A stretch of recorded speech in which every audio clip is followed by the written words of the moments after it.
देश के सबसे शांत राज्यों में से एक माने जाने वाले उत्तराखंड इन दिनों हिंसा की चपेट में फंसा हुआ है। हल्द्वानी में हुई हिंसा में 160 लोग घायल हुए। घायलों में पुलिसकर्मियों और नगरपालिका के अधिकारी भी शामिल हैं। हल्द्वानी में हिंसा की आग शहर के बनभूलपुरा क्षेत्र में फैली। उपद्रवियों ने न केवल सिर्फ पथराव किया बल्कि गाड़ियों को आग के हवाले कर दिया। दरअसल बनभूलपुरा क्षेत्र के मालिक के बगीचे में अवैध रूप से निर्मित एक मदरसा और नमाज स्थल मौजूद था। इसके बाद अवैध मदरसे और नमाज स्थल को सील कर दिया गया, जिसके बाद 8 फरवरी को अवैध मदरसे और नमाज स्थल को जेसीबी की मदद से ध्वस्त करने के लिए टीम पहुंची। जैसे ही अवैध मदरसे को ढहाया गया, वैसे ही हिंसा की शुरुआत हो गई। डीएम वंदना सिंह के बयान के मुताबिक जब नोटिस दिया गया तब वहां की छत पर पत्थर मौजूद नहीं थे, लेकिन नोटिस दिए जाने के मात्र 3 दिन के अंदर घर की छतों पर पत्थर और पेट्रोल बम इकट्ठा किए गए। फिर आम नागरिकों के साथ पुलिस वालों को निशाना बनाया गया। इसलिए दावा किया जा रहा कि घटना को सुनियोजित तरीके से अंजाम दिया गया। क्या उत्तराखंड में है अवैध मजार और मस्जिदों की भरमार? इस घटना के बाद दावा यह किया जाने लगा कि जब उत्तराखंड का गठन हुआ उस वक्त मुस्लिम आबादी यहाँ 1.5% जो अब बढ़कर 18% हो गई।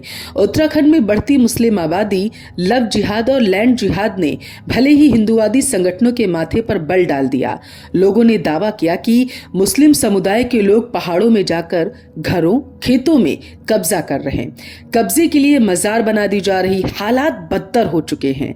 हल्द्वानी की घटना के बाद सोशल मीडिया पर भी लोगों ने खूब इस मसले पर पोस्ट किए, जिन पर लोगों की टिप्पणी भी सामने आई है। एक रिपोर्ट के अनुसार दुनिया भर में तकरीबन 3.5 करोड़ के आसपास चर्च हैं, जिसमें नए और पुराने सभी शामिल। वहीं मंदिरों के बारे में विस्तार से पूरी जानकारी देने वाली साइट बिहाइंड एवरी टेम्पल का कहना है कि दुनिया भर में 20 लाख मंदिर हैं और सबसे ज्यादा मंदिर भारत में हैं। पीयू की रिसर्च कहती है कि साल 2025 तक दुनिया भर में मुस्लिम जनसंख्या बढ़कर 278 करोड़ तक हो जाने की उम्मीद है। तब उसी अनुपात हर देश की मस्जिदें भी बढ़ेंगी।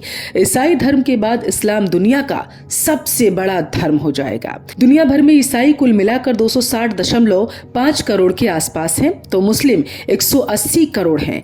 हिंदुओं की आबादी दुनिया में तीसरे नंबर पर है। भारत के पड़ोसी देश नेपाल सीमा से लगे क्षेत्रों में पिछले 10 सालों में मुस्लिम आबादी बढ़ गई। आंकड़े बताते हैं कि उत्तराखंड और यूपी जैसे देश के अन्य राज्यों में आए दिन ऐसे मामले सामने आ रहे हैं।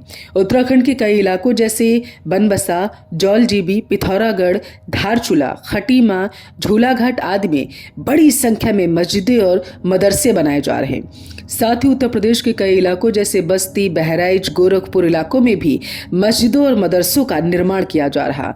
पिछले कुछ वर्षों में मुस्लिम आबादी और मस्जिद मदरसों की संख्या में भारी बढ़ोतरी देखी गई। बांग्लादेश की सीमा से पाकिस्तान सीमा तक जाने वाले जीटी रोड पर मुस्लिम सुनियोजित तरीके से अपनी आबादी को बढ़ा रहे हैं। इनमें बांग्लादेशी और रोहिंग्या की संख्या सबसे ज्यादा है।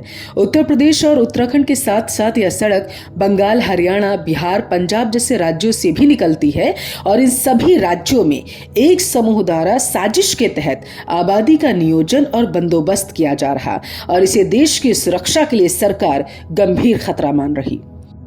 खैर, हल्द्वानी हमले का मास्टरमाइंड अब गिरफ्तार हो चुका है और इसके साथ पुलिस ने कई लोगों पर शक के आधार पर केस भी दर्ज किया। इन सब से पूछताछ भी की जा रही है कि आखिर किसके इशारों पर शांति के टापू को अशांत करने की साजिश इन्होंने रची थी। हल्द्वानी में हुई हिंसा के बारे में आप क्या सोचते हैं, कमेंट करके जरूर बताइएगा। साथ ही अगर आपको वीडियो पसंद आई हो तो लाइक और सब्सक्राइब करना बिल्कुल ना भूलें। जय भारत।